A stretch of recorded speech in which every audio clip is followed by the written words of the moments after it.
ಸಂತೋಷ್ ಲಾಡ್ ಅವರು ಪ್ರಚಾರ ಕಾರ್ಯದಲ್ಲಿ ತೊಡಗಿದ್ದಾರೆ. ಇವತ್ತು ಅವ್ರನ್ನ ಮಾತಾಡ್ತಾ ಹೋಗೋಣ. ಸರ್, ವಿಧಾನಸಭೆಯ ಬಿಸಿಗಿಂತ ಈ ಉಪಚುನಾವಣೆಯ ಬಿಸಿ ಕಾವು ಜಾಸ್ತಿ ಆಗಿದೆ. ಯಾಕಂತಂದ್ರೆ ಅಲ್ಪಸಂಖ್ಯಾತರಿಗೆ ಟಿಕೆಟ್ ಏನಾದ್ರು ತಪ್ಪಿದ್ದೆ ಈ ಚುನಾವಣೆಯ ಬಿಸಿಗೆ ಕಾರಣ ಆಯ್ತಾ ಅಂತ ಸರ್? ಸ್ವಲ್ಪ ಮಟ್ಟಿಗೆ ಡಿಫ್ರೆನ್ಸಸ್ ಆಬ್ವಿಯಸ್ಲಿ ಕಾಂಟ್ರವರ್ಸಿ ಆಗಿರ್ತಕ್ಕಂಥ ನಿಜ, ಅದನ್ನ ನಾನು ಇಲ್ಲ ಅಂತ ಹೇಳಕ್ಕಾಗಲ್ಲ. ಟಿಕೆಟ್ ಕೊಡಕ್ಕಲ್ಲಿ ಎಲ್ಲ ಪಕ್ಷದಲ್ಲಿ ಸಹಜವಾಗಿರ್ತದೆ, ಅದು ಕಾಮನ್ ಆಗಿರುತ್ತೆ. ಸೊ ಡೆಫಿನೆಟ್ಲಿ ಇದನ್ನ ಸೆಟ್ ಮಾಡಿರ್ತಕ್ಕಂಥದ್ದು ಆಲ್ರೆಡಿ ಆಗಿದೆ.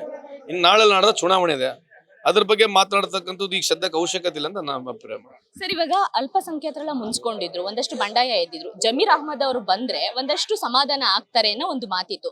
ಬಟ್ ಇವತ್ತು ಏನೋ ಬಂದ್ವಿ ಓದ್ವಿ ಅನ್ನೋ ತರ, ಬಂದ್ಯ ಪುಟ ಓದ್ಯ ಪುಟ ಅಂತ ಅನ್ನೋ ತರ ಬಂದು ಹೋಗಿದ್ದಾರೆ. ಸೊ ಇದೇನಾದ್ರೂ ಪಾಸಿಟಿವ್ ಆಗಿ ಇಂಪ್ಯಾಕ್ಟ್ ಆಗುತ್ತಾ ಅಥವಾ ಅದೇ ಬೇಸರ ಮುಂದುವರಿಯುತ್ತೆ ಅಂತ ನಿಮ್ಗೆ ಅನ್ಸುತ್ತಾ? ಅಲ್ಲ, ಬೇಸರ ಹೊರದ್ರು ಕೂಡ ವೋಟಿಂಗ್ ನಲ್ಲಿ ಚೇಂಜ್ ಆಗಲ್ಲಮ್ಮ ನನ್ನ ಪ್ರಕಾರ. ಯಾಕಂದ್ರೆ ಐಡಿಯಾಲಜಿಕಲ್ ವೋಟರ್ಸ್ ಯಾವಾಗಲೂ ಐಡಿಯಾಲಜಿಕಲ್ ವೋಟರ್ಸ್ಗಾಗಿ ಆಗ್ತಾರೆ. ಜಮೀರ್ ಅಹ್ಮದ್ ಅವರು ಇಂಪಾರ್ಟೆಂಟ್ ಇದ್ದಾರೆ, ನನ್ನ ಪ್ರಕಾರ ಬರ್ತಾರೆ ಅಂತ ಕೂಡ ವಿಶ್ವಾಸ ಇದೆ. ಬಂದು ಇವತ್ತು ಆಲ್ರೆಡಿ ಪ್ರೆಸ್ ಮೀಟ್ ಮಾಡಿ ಹೋಗಿದ್ದಾರೆ. ಮುಂದೆ ನಾಳೆ ನಾಡ್ದ ಮುಖ್ಯಮಂತ್ರಿ ಜೊತೆಗೆ ಅಥವಾ ಅವರು ಇಲ್ಲಿ ಮಲ್ಲಣ್ಣವ್ರ ಜೊತೆ ಮಾತನಾಡಿ ಒಂದು ಕಾರ್ಯಕ್ರಮ ಸೆಟ್ ಮಾಡ್ಕೊಂಡ್ರೆ ಮಾಡ್ಕೋಬಹುದು. ನನಗೆ ಮಾಹಿತಿ ಇಲ್ಲಮ್ಮ. ಸರ್, ಇವಾಗ ಇಲ್ಲಿನ ಮರಾಠ ಸಮುದಾಯದವರು ಎಷ್ಟರ ಮಟ್ಟಿಗೆ ಕಾಂಗ್ರೆಸ್ನ ಸಪೋರ್ಟ್ ಮಾಡ್ತಾ ಇದ್ದಾರೆ, ಅದ್ರ ಮಾಹಿತಿ ಏನಾದ್ರು? ಅಲ್ಲಮ್ಮ, ನೀವು ಜಾತಿವಾರ ಕೇಳ್ಕೊಂತ ಹೋದ್ರೆ ನಾವೇನು ಗಣಿಶಾಸ್ತ್ರ ಹೇಳಕ್ ಆಗಲ್ಲ ತಾಯಿ. ಖಂಡಿತವಾಗಿ ಎಲ್ಲಾ ಸಮಾಜದವ್ರು ಆಗ್ತಾರೆ. ಸೊ ನಂಬಿಕೆ ಮೇಲೆ ನಮ್ಮ ಸಮಾಜ, ನಮ್ಮ ಪಕ್ಷ ವಿಶೇಷವಾಗಿ ಎಲ್ಲಾ ಸಮುದಾಯಗಳಿಗೆ ಅವಕಾಶ ಕೊಡ್ತದೆ. ವಿಶೇಷವಾಗಿ ಮರಾಠ ಸಮಾಜಕ್ಕೆ ಯಾವತ್ತೂ ಕೊಟ್ಟಿದೆ. ಟಿಕೆಟ್ಗಳು ಜಾಸ್ತಿ ಕೊಡೋದಾಗಿರ್ಲಿ, ಕಾಂಗ್ರೆಸ್ ಸರ್ಕಾರ ಯಾವಾಗ ಬಂದಿದೆ ಮರಾಠ ಸಮಾಜಕ್ಕೆ ಒಂದು ಪ್ರಾಧಾನ್ಯತೆ ಕೊಟ್ಟು ಒಂದು ಸಚಿವರು ಮಾಡಿದ್ದಾರೆ. ಎಂ ಐ ಗೋರ್ಪಡೆಗೆ ಮಾಡಿದ್ದಾರೆ, SR ಮೋರೆ ಸಾಹೇಬ್ರಿಗೆ ಮಾಡಿದ್ದಾರೆ, ನನಗೆ ಮಾಡಿದ್ದಾರೆ, ಮಾನ್ಯ ಅವ್ರಿಗೆ ಟಿಕೆಟ್ ಕೊಟ್ಟಿದ್ದಾರೆ, ಗೋಟ್ನೇಕರ್ ಅವ್ರಿಗೆ ಟಿಕೆಟ್ ಕೊಟ್ಟಿದ್ದಾರೆ, ಅಂಜಲಿ ಲಿಂಬಾರ್ಕರ್ ಅವ್ರಿಗೆ ಟಿಕೆಟ್ ಕೊಟ್ಟಿದ್ದಾರೆ, ಕಾಕಾ ಸಾಹೇಬ್ ಪಾಟೀಲ್ ಅವ್ರಿಗೆ ಟಿಕೆಟ್ ಕೊಟ್ಟಿದ್ದಾರೆ, SR ಮೋಳೆ ಇದ್ದಾರೆ ಬೀದರ್ನವರು. ಅವರು 5 ರಿಂದ 6 ಟೈಮ್ ಸೋತಿದ್ರು ಕೂಡ ಇವತ್ತು MLC ಆಗಿದ್ದಾರೆ ಬಿಜೆಪಿಯಲ್ಲಿ. ಕಾಂಗ್ರೆಸ್ ಪಕ್ಷ ಪ್ರತಿ ನಮ್ಮದೊಂದು ಸಣ್ಣ ಸಣ್ಣ ಸಮಾಜ, ಜೈನ್ ಸಮಾಜ ಇರ್ಬೋದು, ಎಲ್ಲ OBC ಸಣ್ಣ ಸಣ್ಣ ಸಮಾಜಗಳಿಗೆ ಮೊದಲಿಂದ ದೇವರಾಜ್ ಕಾಲದಿಂದ ಕೂಡ ನೀವು ನೋಡ್ಕೊಂಡ್ ಬನ್ನಿ. ಸೊ ಮೈಕ್ರೋ ಮೈನಾರಿಟಿಗಳು ಸಮಾಜಗಳಿಗೆ ಎಲ್ಲರನ್ನ ಒಂದೇ ಟೈಮ್ ಸರಿಪಡಿಸಕ್ಕಾಗಲ್ಲ. ಬಟ್ ಇತಿಹಾಸವನ್ನು ತೆಗೆದು ನೋಡಿದ್ರೆ ಎಲ್ಲಾ ಸಮಾಜಗಳಿಗೆ ಪ್ರಾತಿನಿಧ್ಯ ಕೊಡ್ತಕ್ಕಂಥದ್ದು ರಿಸರ್ವೇಶನ್ ತಂದೋರೆ ನಾವು, ವ್ಯವಸ್ಥೆಯಲ್ಲಿ ಬದಲಾವಣೆ ಆಗ್ಬೇಕಂತ ತಂದೋರೆ ನಾವು. ಇವತ್ತು ಮತ್ತೆ ಇಷ್ಟೆಲ್ಲ ರಿಸರ್ವೇಶನ್ ತರಲಿಕ್ಕೆ ಯಾರು ಕಾರಣ? ಈ ರಿಸರ್ವೇಶನ್ ವಿರುದ್ಧ ಬಿಜೆಪಿ ಹೋರಾಟ ಮಾಡಿದ್ರು, ಈಗೆಲ್ಲ ಮರ್ತು ಬಿಟ್ರ ಅವರು. ಅವ್ರ ಇತಿಹಾಸ ಏನೈತೆ ಗೊತ್ತಿಲ್ಲ, ಮುಂದೆ ಏನೈತೆ ಗೊತ್ತಿಲ್ಲ. ಒಟ್ಟು ಏನಂದ್ರೆ ಅವ್ರಿಗೆ ಒಂದು ವಾಟ್ಸಪ್, ಒಂದು ಫೇಸ್ಬುಕ್, ಒಂದು ಟ್ವಿಟರ್ ಸಿಕ್ಬಿಟ್ಟತ್ತೆ. ಮೋದಿ ಸಾಹೇಬ್ರ ಮೇಲಿದ್ದಾರೆ.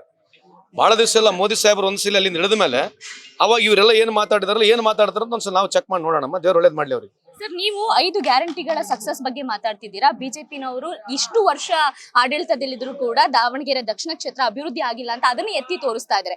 ಗ್ಯಾರಂಟಿ ಯೋಜನೆ ಮತ್ತೆ ಅಭಿವೃದ್ಧಿ ಆಗಿಲ್ಲ ಅನ್ನೋ ವಿಚಾರದಲ್ಲಿ ಜನ ಹೇಗೆ ಅದನ್ನ ಇದ್ ಮಾಡ್ತಾರೆ? ಈಗ ಮೋದಿ ಅವರು ಈ ದೇಶ ನಡೆಸಿದ್ಮೇಲೆ ದೇಶ ಅಭಿವೃದ್ಧಿ ಆಗತ್ತಿಲ್ಲ ಅವ್ರಿಗೆ ಕೇಳ್ರಿ. ಅವ್ರಿಗೆ ದೇಶ ಅಭಿವೃದ್ಧಿ ಆಗತ್ತಿಲ್ಲ ಹೇಳ್ತಾರೆ, ಕೇಳ್ರಿ. ದೇಶ ಅಭಿವೃದ್ಧಿ ಆಗಿದ್ರೆ ಮತ್ತೆ ದಾವಣಗೆರೆ ದೇಶ ಬಂದ್ಬಿಡ್ತಲ್ಲ.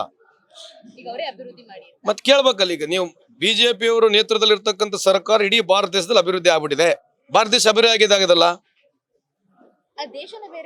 ಅದೇ ದೇಶ ಅಂದ್ಮೇಲೆ ನಾವೆಲ್ಲ ದೇಶದಾಗ ಬರೋದು. ಅದೇ ಅವ್ರು ಹೇಳೋದೇನಂದ್ರೆ ಇಡೀ ಭಾರತ ದೇಶದಲ್ಲಿ ಎಲ್ಲಿ ತೊಂದರೆ ಇಲ್ಲ, ಗ್ಯಾಸಿನ ತೊಂದರೆ ಇಲ್ಲ, ನೀರಿನ ತೊಂದರೆ ಇಲ್ಲ, ಬಡತನ ಎಲ್ಲ ಮುಗಿದೋಗ್ಬಿಟ್ಟಿದೆ. ಎಲ್ಲರ ಮನೆ ಬಂಗಾರ ತಟ್ಟಿಗಳಿದಾವೆ, ಎಲ್ಲರೂ ಸುಖವಾಗಿದ್ದಾರೆ, ಎಲ್ಲರ ಮನೆಗೆ ಒಲೆ ಇಲ್ಲ, ಎಲ್ಲರ ಮನೆಗೆ ಈಗ ಗ್ಯಾಸು ಎಲ್ಲ ವ್ಯವಸ್ಥಿತವಾಗಿದ್ದಾರೆ.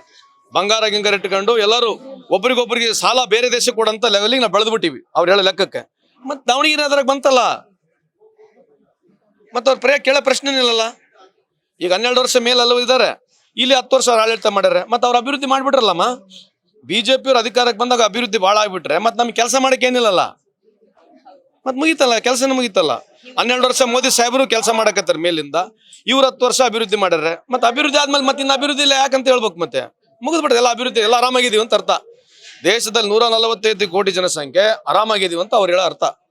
ಸರ್, ಸಮರ್ಥ ಅವ್ರ ಬಗ್ಗೆ ಒಂದು ಮಾತಿದೆ ಸರ್. ಇನ್ನು ಚಿಕ್ಕ ಹುಡುಗ, ಇಷ್ಟು ಬೇಗ ರಾಜಕೀಯಕ್ಕೆ ಬರೋ ಅವಶ್ಯಕತೆ ಇರಲಿಲ್ಲ, ಅವರಿಗೆ ರಾಜಕಾರಣದ ಸಾಮರ್ಥ್ಯ ಕಡಿಮೆ ಅನ್ನೋದು. ಸೊ ಅವರ ರಾಜಕೀಯ ನಾಲೆಡ್ಜ್ ಬಗ್ಗೆ, ಅವರು ಈ ದಕ್ಷಿಣ ಕ್ಷೇತ್ರನ ನಡ್ಸ್ಕೊಂಡು ಹೋಗುವ ಬಗ್ಗೆ ನಿಮ್ಗೆ ಎಷ್ಟು ಹೋಪ್ ಇದೆ ಸರ್?